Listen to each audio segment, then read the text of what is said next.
Hebreos capítulo 10, el versículo 26 al 31, dice así la bendita palabra del Señor. Porque si pecáremos voluntariamente, después de haber recibido el conocimiento de la verdad, ya no queda más sacrificio por los pecados, sino una horrenda expectación de juicio y de hervor de fuego que ha de devorar a los adversarios. El que viola la ley de Moisés por el testimonio de 2 o 3 testigos muere irremisiblemente. ¿Cuánto mayor castigo pensáis que merecerá el que pisoteare al Hijo de Dios y tuviere por inmunda la sangre del pacto en la cual fue santificado e hiciere afrenta al Espíritu de gracia?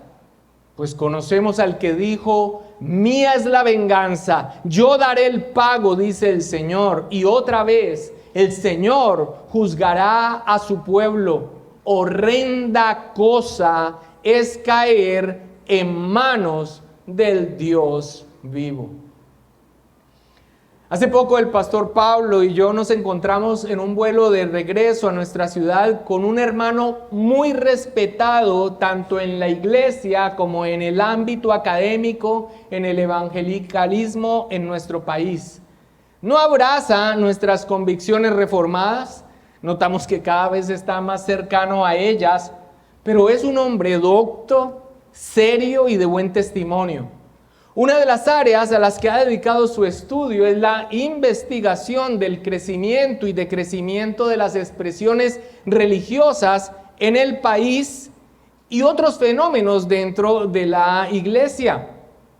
Hace ya tal vez 10 años, tal vez un poco más, escribió un artículo sobre la presencia de la iglesia reformada en la región. Y entre las conclusiones de su artículo se preguntaba que habría que ver cómo resultaría el tema de la santidad de los miembros de estas iglesias por su enseñanza de que quienes son salvos ya lo son para siempre.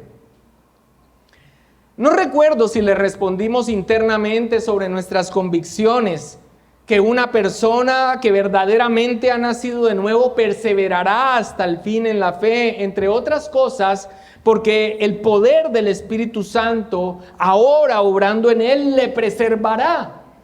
Que sois guardados por el poder de Dios mediante la fe para alcanzar la salvación que está preparada para ser manifestada en el tiempo postrero, afirma el apóstol Pedro en su primera carta, en el capítulo 1, versículo 5. Pero que el Espíritu Santo no solo le preservará, sino que también le santificará. Una persona que ha nacido de nuevo por el poder del Espíritu Santo, ahora puede y quiere vivir acorde a la voluntad de Dios. De hecho, una de las muestras de que realmente ha nacido de nuevo es un patrón de vida santa.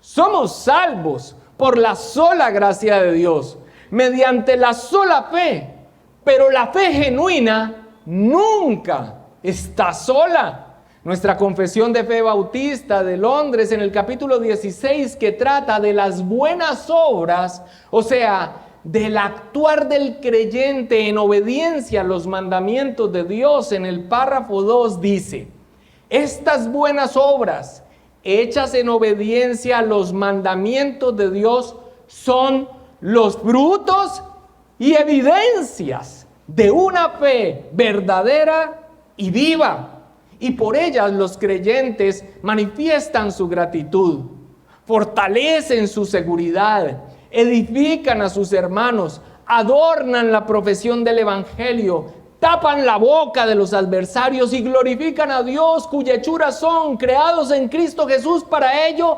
para que teniendo por fruto la santificación, tengan como fin la vida eterna. Pero entendemos la preocupación de este hermano porque como él desde su perspectiva seguro lo percibe, tal vez para algunos la seguridad de la salvación de alguien que profesa fe en Cristo haga que la santidad no sea el factor que define que es cristiano.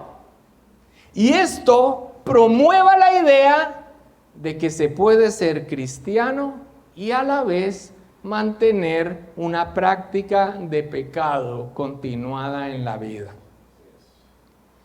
Y si esta es la conclusión a la que han llegado algunos al caminar unos pasitos en la fe bíblica, en la fe reformada, aunque no lo admitan o tal vez no lo hayan reflexionado, han distorsionado totalmente la enseñanza de la palabra de Dios que nosotros profesamos en nuestros estándares.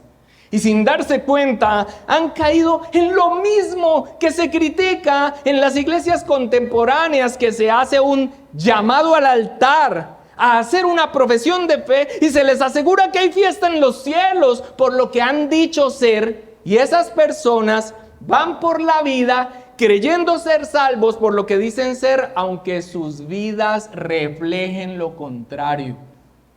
No, hermanos, esa no es la fe que profesamos. Esa es una distorsión. Esa no es la fe reformada. Es una caricatura grotesca de nuestra fe.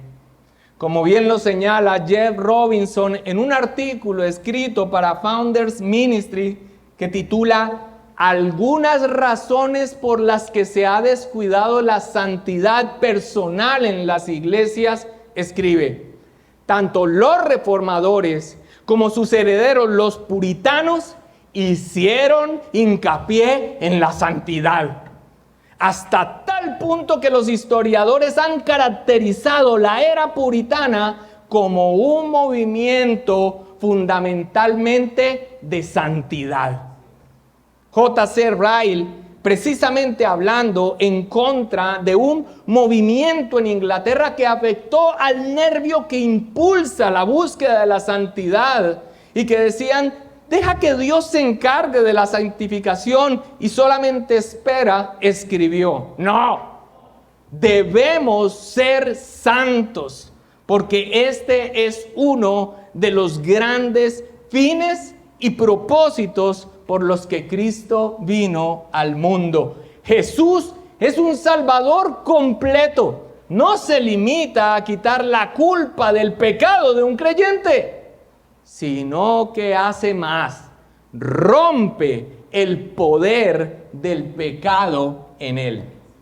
Y para aquellos que empiezan o avanzan por la senda de una vida disoluta, desordenada, licenciosa, de pecado tolerado, pero aún profesándose creyentes, nada más beneficioso para sus vidas que las santas advertencias de la palabra de Dios sobre el peligro que ese camino significa.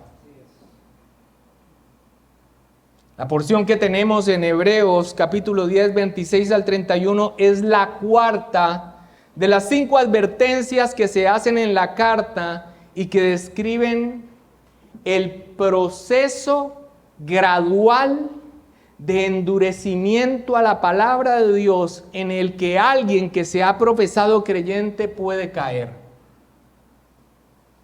Un endurecimiento que resulta finalmente en un estado peor que el de un hombre en su condición natural de pecado, un incrédulo. Ese terrible estado es la apostasía, un corazón endurecido y hostil a la verdad del Evangelio. En un apóstata se manifiesta el juicio de Dios al dejar a merced de la dureza del corazón a quienes, conociendo la verdad, se han hecho insensibles a ella porque la han menospreciado. Esta cuarta advertencia específicamente nos habla del punto al que se llega, al desprecio por la palabra de Dios, la obstinación. un menosprecio por la palabra de Dios que se manifiesta o evidencia en el camino consciente, planeado, deliberado y decidido, sin que nada le persuada, por hundirse en una práctica continuada de pecado. Y a menos que nosotros consideremos que la apostasía es solamente una persona que expresa públicamente su rechazo de manera blasfema al Evangelio, pero que no importa lo que muestren sus actos, hermanos, este punto al que se puede llegar, la obstinación, con una determinación obstinada de una práctica continuada de pecado sin que nada le persuada, hermanos, es un estado terrible. 3 partes vemos que componen esta advertencia y las vamos a tomar como puntos para desarrollar la enseñanza. La primera parte nos presenta la advertencia en sí, señala el peligro y el resultado para el que cae en él. Le he puesto por título a este primer punto, la advertencia más temible. La segunda parte es un argumento de menos a más, que muestra la seriedad de caer en ese estado. Este segundo punto tiene por título un castigo mayor. Y la tercera parte presenta el atributo divino que subyace en la severidad de esta advertencia. Este es la justicia divina. Y este es el nombre de este tercer punto, la justicia divina. Entremos ya en el cuerpo de este mensaje, la exposición de este texto que nos presenta de inicio, de manera directa, la advertencia, el peligro y el resultado para el que cae en él. La advertencia más temible. Hebreos capítulo 10, versículo 26 y 27. Dice, porque si pecáremos voluntariamente, después de haber recibido el conocimiento de la verdad, ya no queda más sacrificio por los pecados, sino una horrenda expectación de juicio y de hervor de fuego que ha de devorar a los adversarios. Múltiples comentaristas bíblicos inician citando las palabras de F.F. Bruce sobre esta advertencia. Voy a leer directamente las palabras de Bruce. Dice, este pasaje estuvo destinado a tener repercusiones en la historia cristiana más allá de lo que nuestro autor podía haber previsto.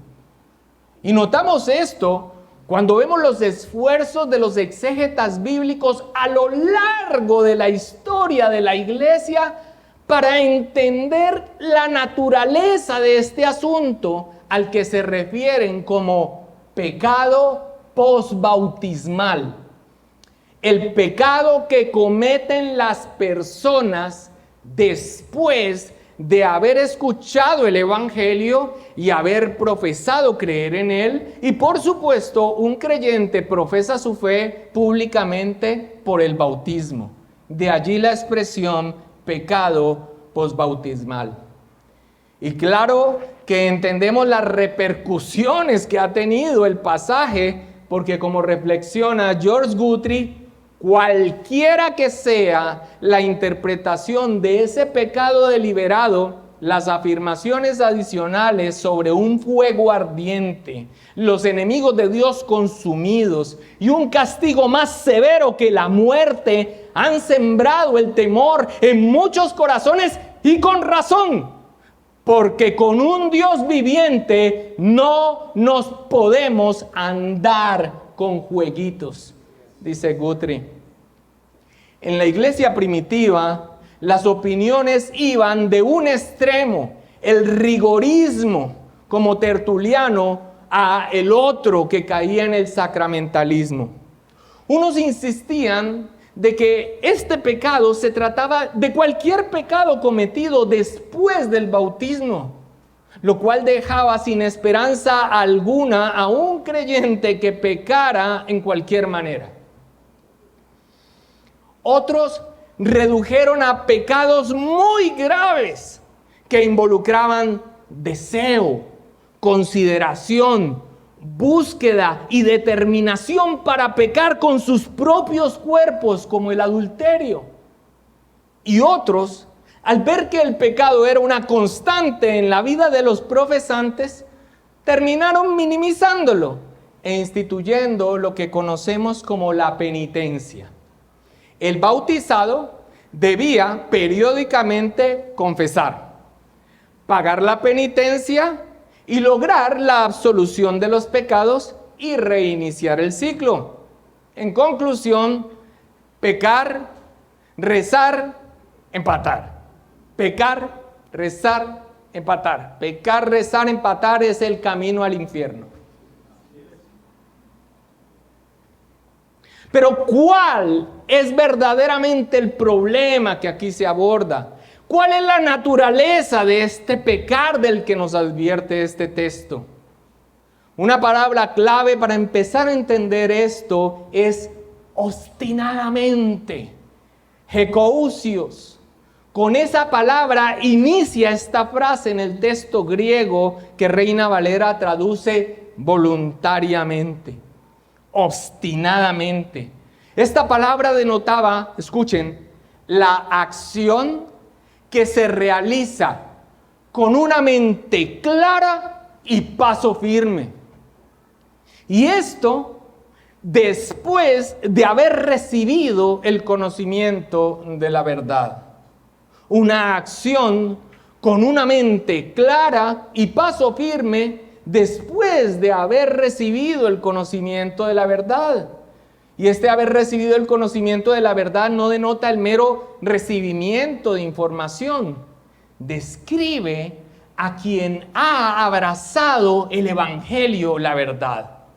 Este recibir es la misma acción a la que el apóstol Juan se refiere cuando dice: mas a todos los que le recibieron, a los que creen en su nombre, les dio potestad de ser hechos hijos de Dios. Es entonces una recepción de la verdad en el sentido de que se entiende, se asiente y se abraza confiando en ella. Así que se nos advierte sobre aquellos que con una mente clara y paso firme, a pleno entendimiento y determinación, obstinadamente pecan, habiendo abrazado el evangelio. ¿Y quién de nosotros no está descrito con lo dicho hasta aquí? ¿Has pecado voluntariamente desde el día de tu conversión? ¿Has pecado cuando tu conciencia te decía que lo que ibas a hacer no debías hacerlo? Pregunta David Burt. Y la respuesta es sí. Entonces estoy perdido.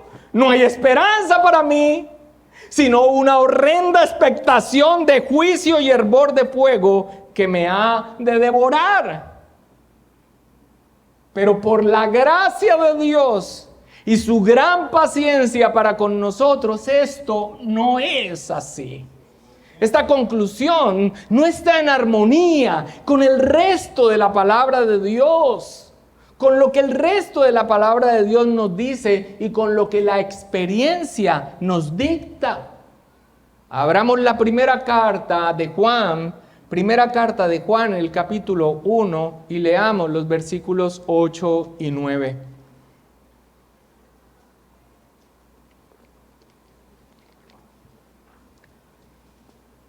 Si decimos que no tenemos pecado, nos engañamos a nosotros mismos y la verdad no está en nosotros. Si confesamos nuestros pecados, Él es fiel y justo para perdonar nuestros pecados y limpiarnos de toda maldad. Adelanto un poquito allá el capítulo 2, al inicio, dice: hijitos míos, estas cosas os escribo para que no pequéis. Y si alguno hubiere pecado, abogado tenemos para con el Padre, a Jesucristo el justo.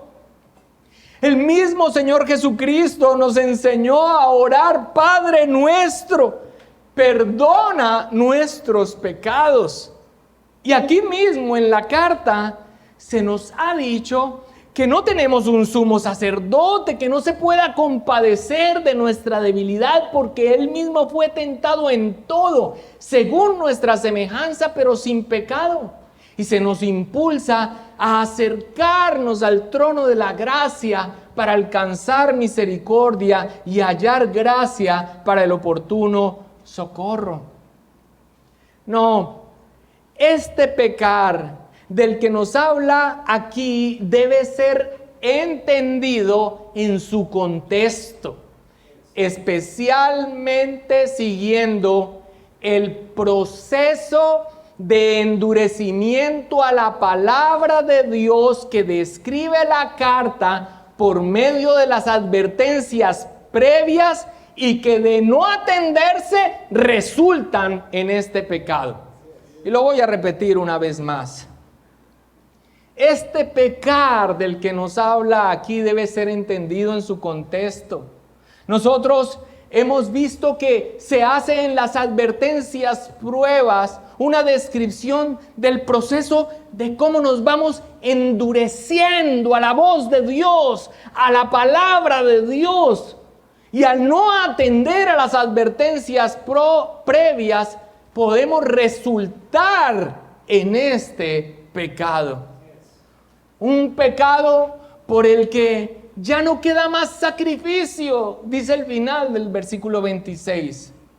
Porque se ha rechazado al único sacrificio por el que los pecados son perdonados, quedando solo una expectación de juicio.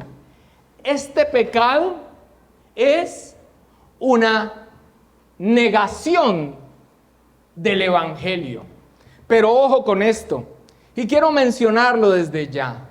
Una negación del Evangelio que no necesariamente se expresa verbalmente con una expresión blasfema de repudio al Evangelio, pero sí con una vida en rebelión arrogante a la palabra de Dios. Presta atención al contexto de las advertencias que muestran el proceso de endurecimiento a la palabra de Dios. Hebreos capítulo 2, versículo 1 al 3. La primera advertencia: descuido. Descuido. Hebreos 2, 1 al 3 dice: por tanto, es necesario que con más diligencia atendamos a las cosas que hemos oído, no sea que ¿qué? Nos deslicemos.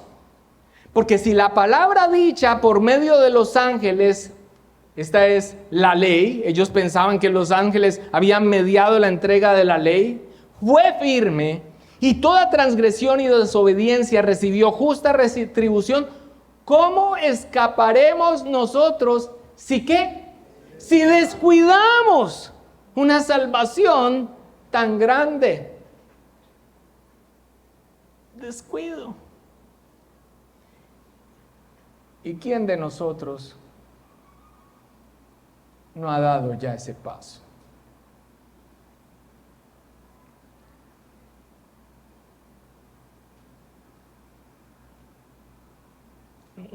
Ya soy.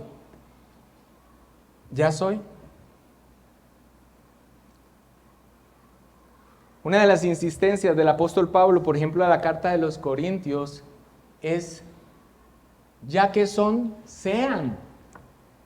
Ya que son, sean. Si realmente somos, entonces seamos. Pero ¿cuántos de nosotros, aún en este aspecto con respecto a la palabra del Señor, hemos caído en descuido? No, pastor, es que la hora de levantar, la hora de dormirme, salir al trabajo. Imagínate que hay personas que inclusive en lo más básico de la vida, de la iglesia, como el culto al Señor, todavía ni siquiera tienen como definido, sino ¿será que entonces? Simple descuido.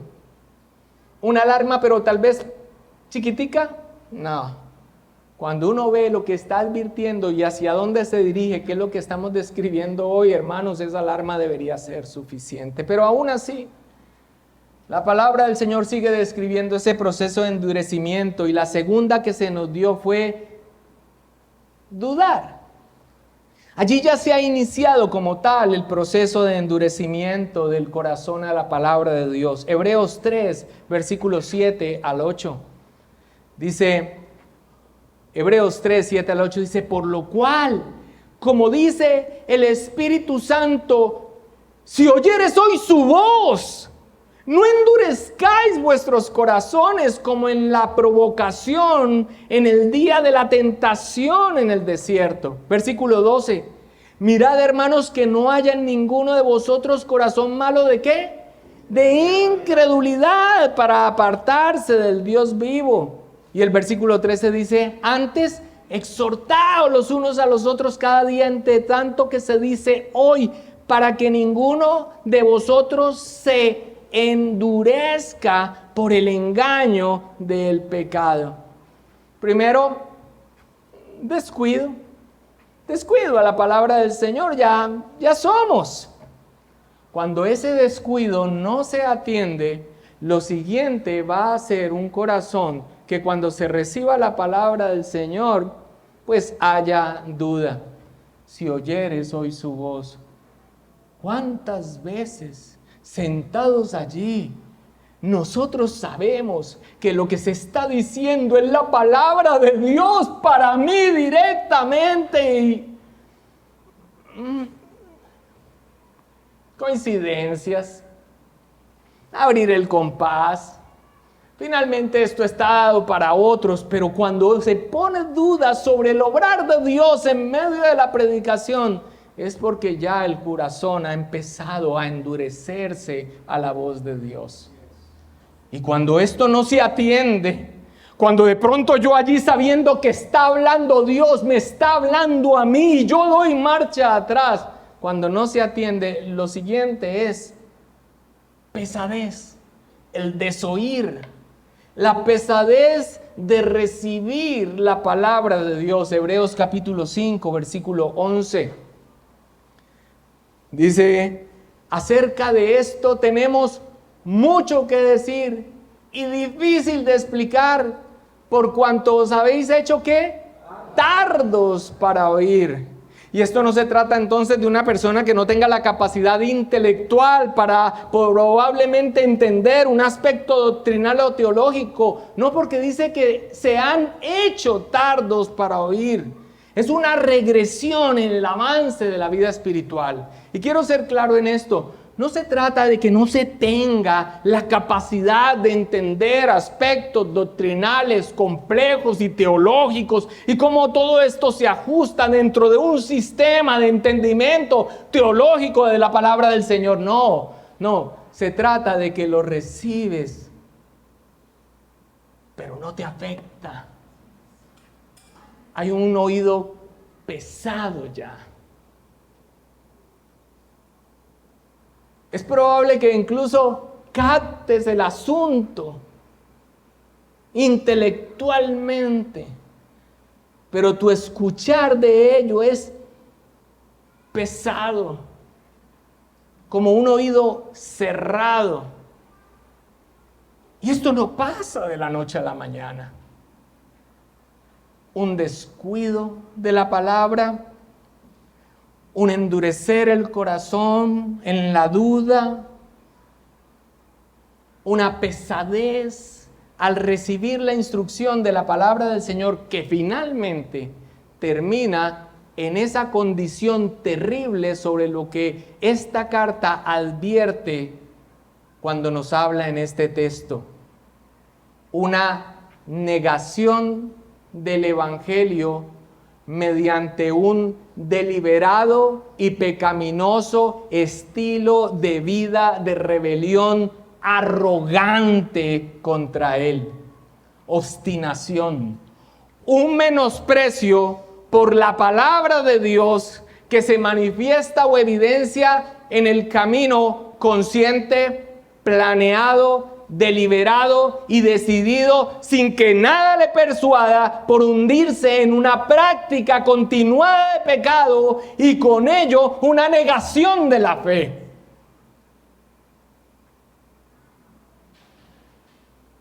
Una obstinación, un endurecimiento tal a la palabra del Señor que yo entiendo lo que se me está diciendo, entiendo sus advertencias, entiendo que esto va en contra de la palabra del Señor, pero no me afecta en nada cuando la palabra la recibo, porque he venido recorriendo un camino de endurecimiento que finalmente he caído en la obstinación para determinarme a vivir en un patrón de vida contrario a lo que digo ser, a menos que tú pienses que lo único que determina ser cristiano es su profesión de fe, creer las 5 doctrinas de la gracia y las solas de la reforma y tener las diferencias teológicas entre calvinismo y arminianismo, pero no puede ser así.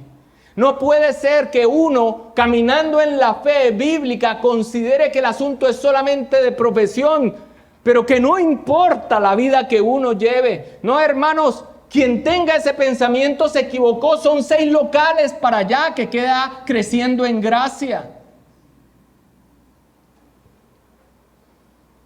Un menosprecio por la palabra de Dios, un rechazo al evangelio, con una vida determinada a ir en contra de la palabra del Señor, porque ya nada le persuade. Estoy determinado y con una mente clara y decidida, sin que nada me lleve atrás de esta determinación.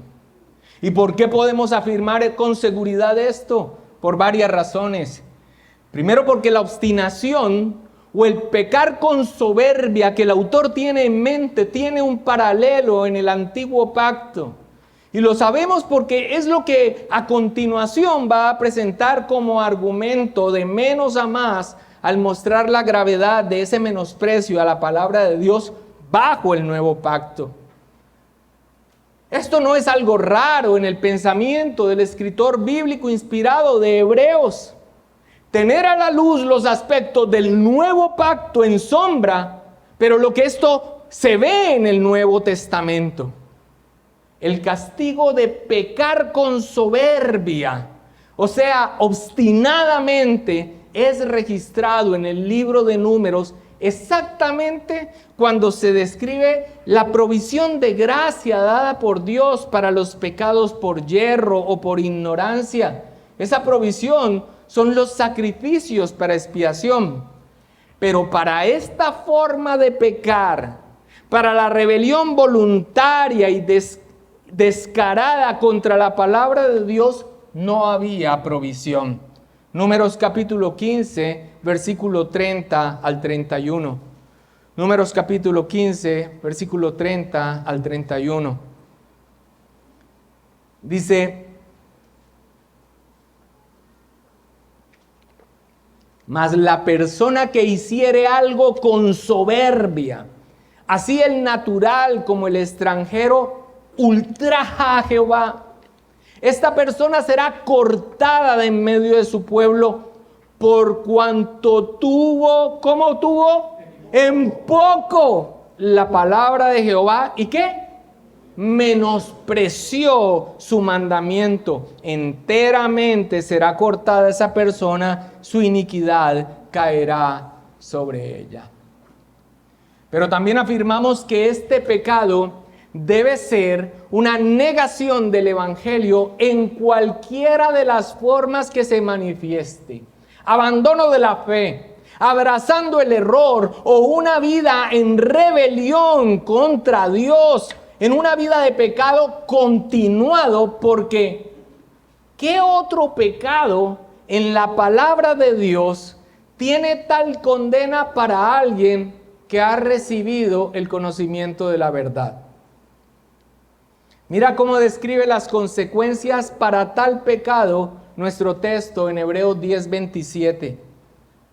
Dice: sino una horrenda expectación de juicio y de hervor de fuego que ha de devorar a los adversarios. El autor está haciendo aquí una alusión a Isaías capítulo 26, versículo 11. Y el contexto de Isaías 26, especialmente en la expresión hervor de fuego que ha de devorar a los adversarios, es como bien lo describe George Guthrie, bien sugerente. Porque ese capítulo esboza un contraste entre los justos, que andan en los caminos de Dios y anhelan su presencia, y los malvados, que estando en medio del pueblo de Dios siguen haciendo el mal a pesar de que la gracia se ha manifestado para ellos. Isaías 26, 10, 11 dice así. Isaías 26, 10, 11. Se mostrará piedad al malvado y no aprenderá justicia. En tierra de rectitud hará iniquidad y no mirará a la majestad de Jehová. Jehová, tu mano está alzada, pero ellos no ven. Verán al fin y se avergonzarán los que envidian a tu pueblo, y a tus enemigos fuego los consumirá. Esta alusión a Isaías y su contexto cae como anillo al dedo para hacer un breve paréntesis en cuanto a la pregunta que de seguro está latente en la mente de muchos al escuchar sobre estas palabras tan duras con respecto a alguien que se describe como que ha recibido el conocimiento de la verdad. Y esta es la pregunta: ¿el autor está hablando aquí de verdaderos creyentes? Y la respuesta es la misma que dimos 15 sermones atrás, cuando tocamos aquel fuerte texto de Hebreos 6, 4 al 12, que nos habla precisamente sobre el tema de la apostasía.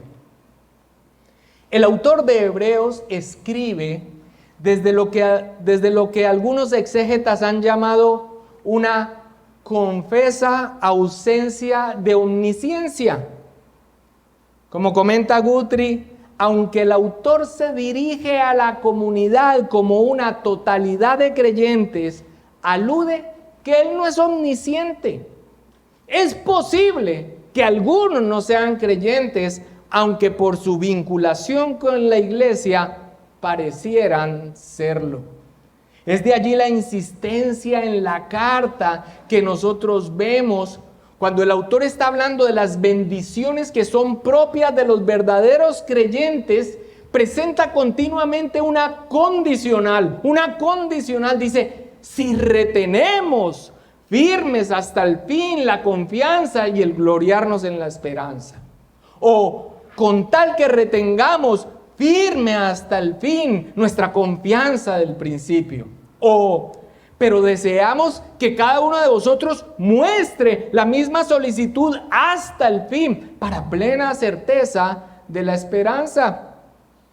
Y por eso, como señala Bruce, las oraciones condicionales de esta epístola son dignas de atención especial, porque en ningún otro lugar del Nuevo Testamento, aparte de este, encontramos una insistencia tan repetida sobre el hecho de que la perseverancia en la vida cristiana es la prueba de su realidad.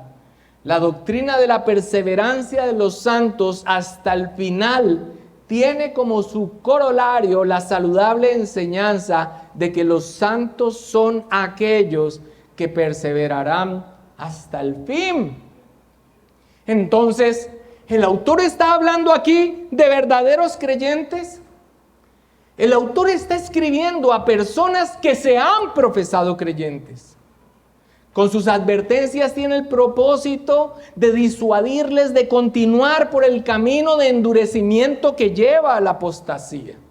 Él no se está deleitando con mostrarles el fuego del infierno que les aguarda desde una posición de seguridad.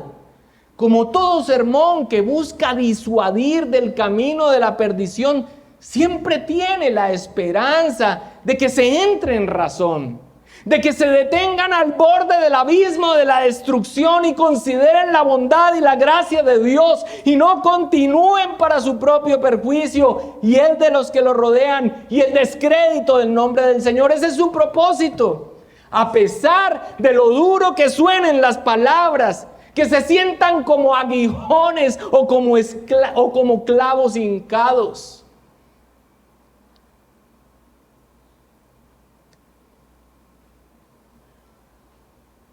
Esta palabra dura que nos ha correspondido en esta mañana tiene este propósito. Aquí no hay una reflexión teológica de parte del autor, entonces diciendo lo que yo les voy a decir entonces es a creyentes que no son genuinos. No, él está hablando a personas que han recibido el conocimiento de la verdad, pero que han llegado a tal punto de dureza que con sus vidas están negando el evangelio, porque han pasado por alto las advertencias que van llevando a un endurecimiento de la palabra de Dios obrando en nuestras vidas.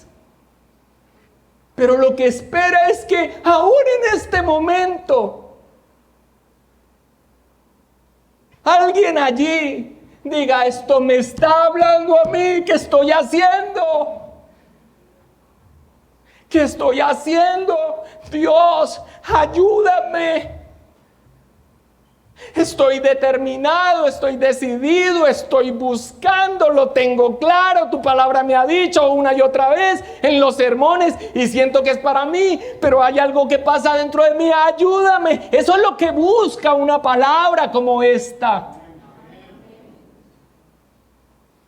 Si Dios quiere y nos regala unos días más de recorrido en este peregrinaje, cuando nos volvamos a encontrar en la exposición de esta carta, veremos ese deseo ferviente que creo que todo genuino creyente tiene cuando ve que un profesante ha tomado la senda de la destrucción. ¿Cuál? Que ese no sea de los que retroceden para perdición. Que ese no sea de los que retroceden para perdición, sino de los que tienen fe para preservación del alma. Y que aún una palabra tan dura como que la que le llama en este momento obstinado en cuanto al pecado, simbre su ser.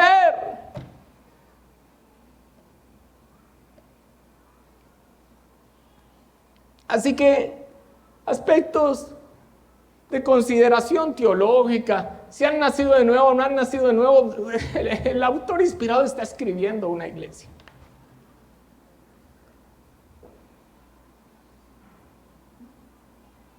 La segunda parte de nuestro texto es un argumento de menos a más que muestra la seriedad de caer en ese estado del que se está advirtiendo.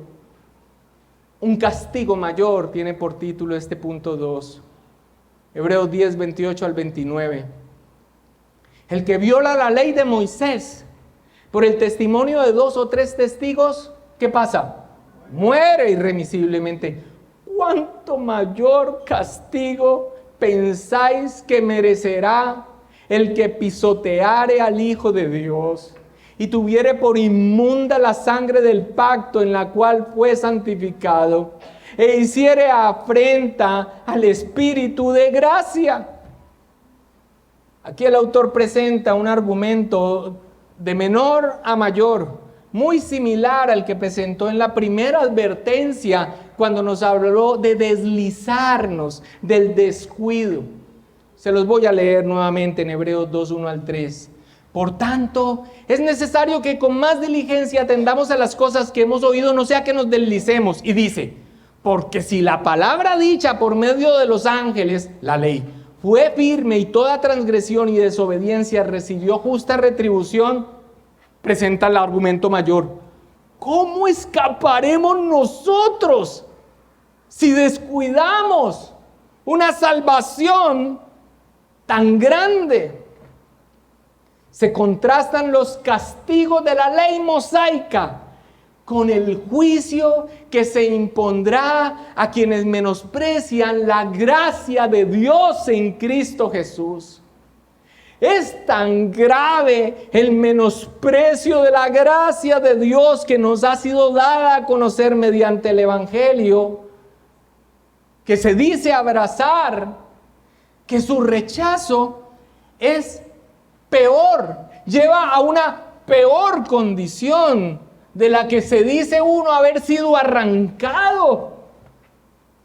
El apóstol Pedro hablando de hombres que durante un tiempo estuvieron en medio de ellos y así se les consideró como parte de los creyentes, pero que después se evidenció su verdadera condición al abrazar el error y vivir una vida de impiedad inmoral, escribe: ciertamente, si habiéndose ellos escapado de las contaminaciones del mundo por el conocimiento del Señor y Salvador Jesucristo, enredándose otra vez en ellas son vencidos, su postrer estado viene a ser peor que el primero. Porque mejor les hubiera sido no haber conocido el camino de la justicia, que después de haberlo conocido, volverse atrás del santo mandamiento que les fue dado. Pero les ha acontecido lo del verdadero proverbio: el perro vuelve a su vómito y la puerca lavada a revolcarse en el cieno. Tomar un deliberado y pecaminoso estilo de vida de rebelión arrogante contra el Evangelio, la palabra de Dios, es el peor camino que un hombre puede recorrer. Un menosprecio por la palabra de Dios que llega hasta el punto de la obstinación, que se manifiesta o evidencia en el camino consciente, planeado, deliberado y decidido, sin que nada le persuada, por hundirse en una práctica continuada de pecado. Es la senda más oscura, con las consecuencias más temibles que un alma pueda recorrer.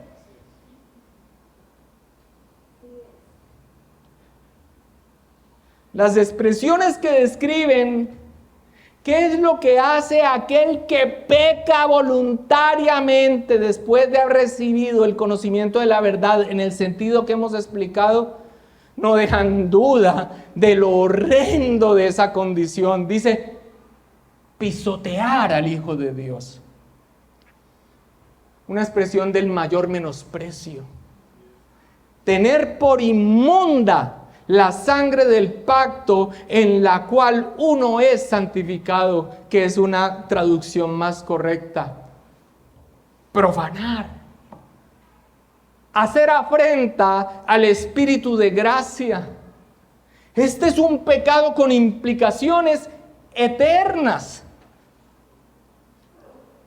Por supuesto que palabras como esta, que nos han correspondido exponer en el sermón de esta mañana, como la advertimos citando a Guthrie, han sembrado el temor en muchos corazones y con razón, porque con un Dios viviente no podemos andarnos con jueguitos. El autor cierra su advertencia presentando el atributo divino que subyace en la severidad de esta advertencia, citando dos breves porciones del Cántico de Moisés que encontramos en Deuteronomio 32. Tercer punto final: la justicia divina. Hebreos 10, 30 al 31.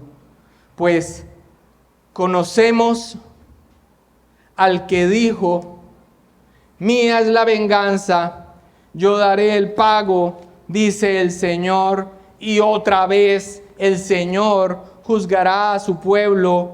Horrenda cosa es caer en manos del Dios vivo. Pastor, me gustó más la prédica del domingo pasado.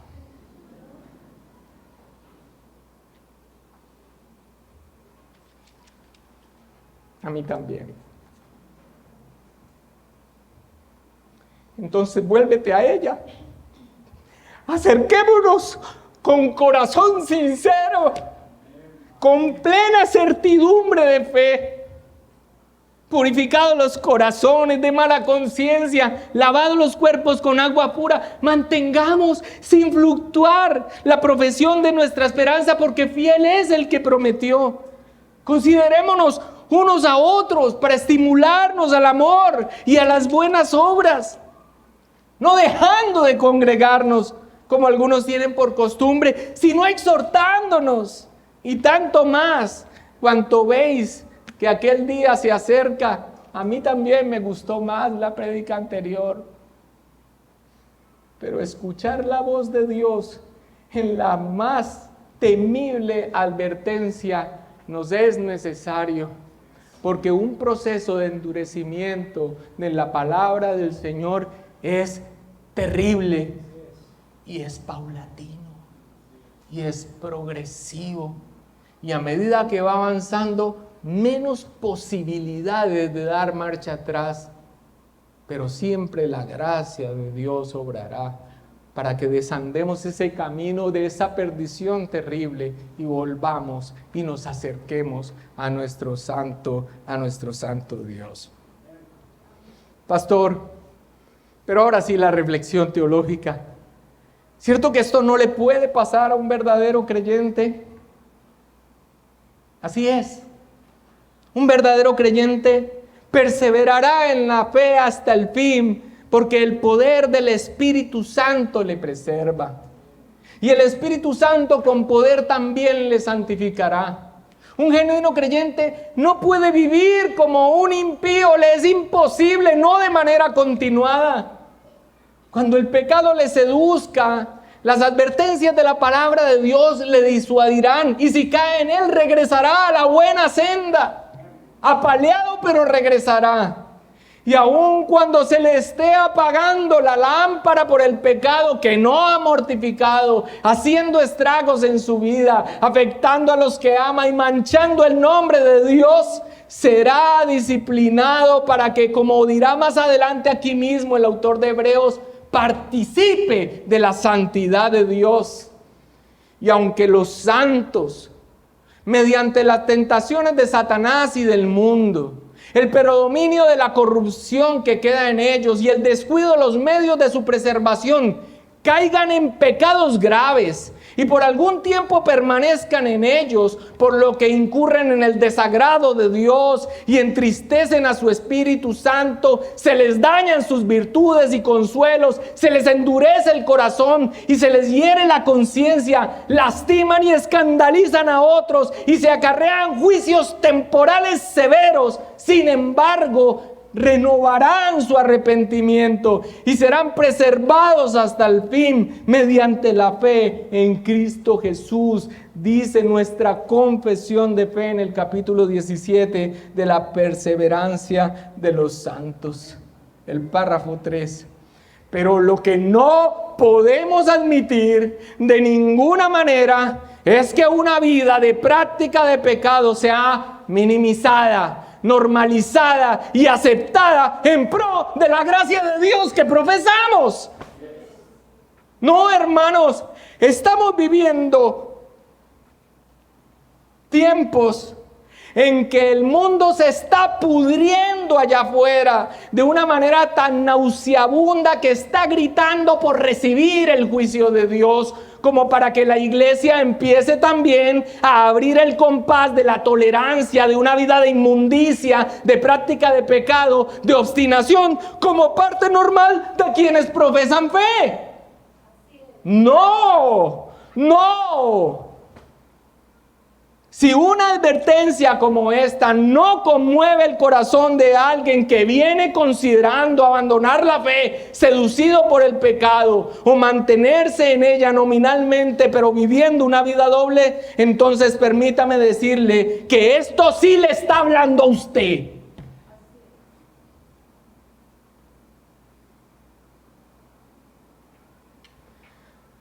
Pero espero en el Señor que no haya nadie así aquí. Y que todos hayamos escuchado esto desde la seguridad de nuestra confianza de salvación en Cristo Jesús, con temor y con temblor. Y que todo nuestro ser siembre cuando escuchamos qué horrenda cosa es caer en manos del Dios vivo.